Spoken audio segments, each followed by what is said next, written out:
Alright, here is how to achieve more at your job and survive without burning out. 3 rules, 4 playbooks in less than 10 minutes. Let's go. First things first, start with learning these 3 fundamental unspoken rules. Number 1. The better you work, more work they will give you. In other words, promotion isn't your reward, it's just a proof you can handle more. Number 2.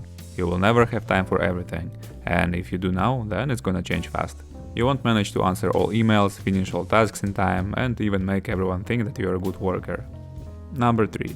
Nobody will help you out until you ask for it proactively. This one is simple. Nobody really thinks of you until you fail something big time. To sum it up, if you want to survive, you need a specific set of actions and skills that you can use in difficult situations. Now, let's get to them. 4 skills, 4 steps you need to make in that exact order. Step 1. Learn how to communicate. That's what you're gonna do most of the time. Emails, chats, meetings, and so on. Since you won't have time for everything, the main goal, say less and achieve more. How? By using these templates and scenarios. It's very simple. Most of the time you're gonna spend asking, updating, or escalating. If you're asking, always start with the need, what you are asking for. Then provide a bit of context.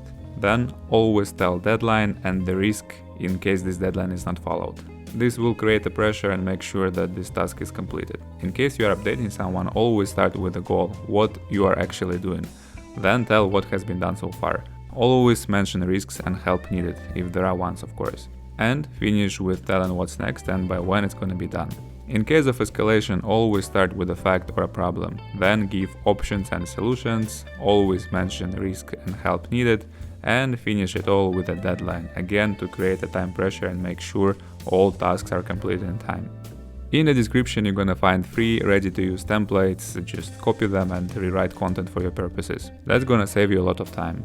Except of writing, you're also gonna attend and organized meetings. The best meeting structure that I'm personally using is the following. Before the meeting starts, always send out the pre-read. That's gonna save you a lot of time because you will not need to explain the context. Start your meeting with the goal, why you invited everyone. Just say it in one sentence so you will be clear from the beginning. Then collect inputs or opinions from people who attended. Start brainstorming or solving the problem, list options, and finish up with assigning owners and deadlines. Always follow up with the email where you're gonna put these names and deadlines because otherwise things will not be moving forward.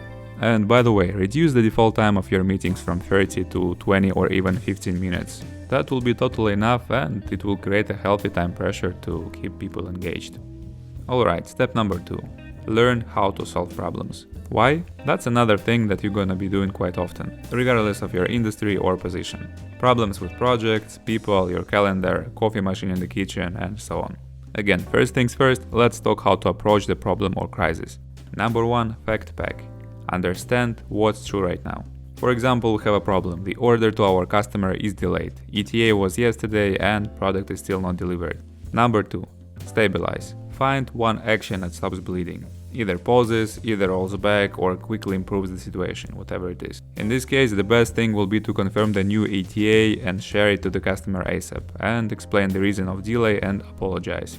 Number 3, find owners. If there are other people involved, try PACE method, where P stands for primary owner, A for approver, C for contributor, and E for executor. In our case, it's gonna be customer service, sales manager, transportation company, etc. Last but not least, set further direction. Find out what you need to improve, come up with 2 or 3 options, find risks, times, and costs obviously, and at the end come up with the reco. But before we get to the improvement part, spend some time doing 5 why exercise. In our case, it's gonna look like the following. Problem statement. Our customer received the order late. Why number 1? The warehouse only picked it up yesterday. Why number 2? The purchase order arrived only 2 days before. Why number 3? The manager approved PO late. Why number 4? He didn't receive any deadline and the request was hanging in his inbox for 1 week. Why number 5?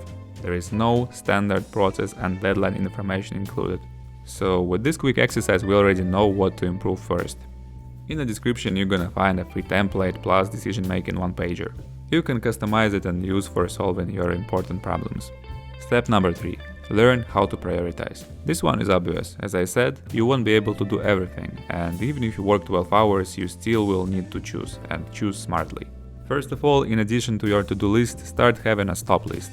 actions that you will delay, delegate, or just drop. Keep in mind the Eisenhower matrix and ask yourself once per day which type of task I'm doing right now, for how long, and is it worth my efforts or I should do more or less here.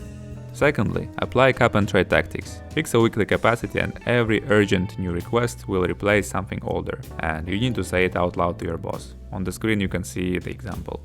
Finally, one of the most important things, clean up your calendar. Keep cutting 20% of your meetings every Monday. If you have to show up there just to say one sentence, then simply text to the organizer. If you are the organizer and you don't know the clear purpose of the meeting, just cancel it and go for email. Meetings take most of our time and 80% of them are unnecessary. It's a pure waste of your time in most cases. Step number 4, the last piece, small tools that will make your work better. Here is the list of everything what you can start using right now and benefit immediately. Pause the video, have a quick look and go try it out. Additionally, never underestimate Excel. That's a really powerful tool and you can always find something new to learn. So you can spend some time and watch tutorials of these guys, for example.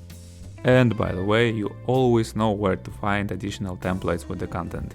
So to sum it up, you don't need more working hours or some fancy skills. You just need better defaults. Start with one of mentioned fundamentals, develop consistency, and add up more. All templates I showed are free and ready to use. Just check the link in the description. And if you want live practice and more useful content, check out my Skool community.